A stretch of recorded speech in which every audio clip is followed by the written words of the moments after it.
పరమాత్మ స్వరూపులైన పార్వతీ పరమేశ్వరులకు, గురువులకు, పెద్దలకు నమస్కరిస్తూ శ్రీ శేషమునీంద్ర ఆశ్రమం తిరువూరు నుండి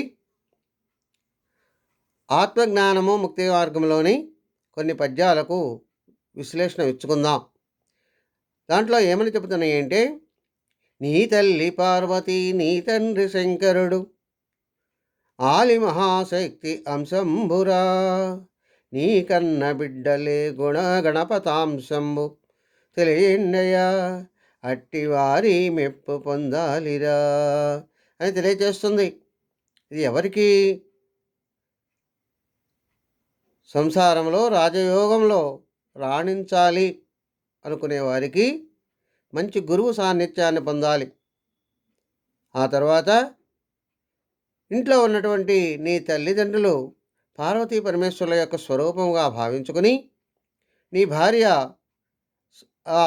మహాశక్తి అంశగా భావన చేసుకొని ఆ తర్వాత కలిమాయను తొలగించుకునేటటువంటి శక్తిని భార్య ద్వారా పొందాలి.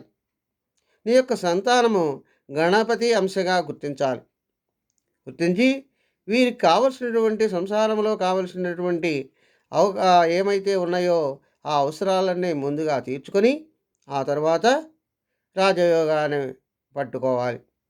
అప్పుడే రాణించడానికి అవకాశం కలుగుతుందని తెలియజేస్తుంది. అదేవిధంగా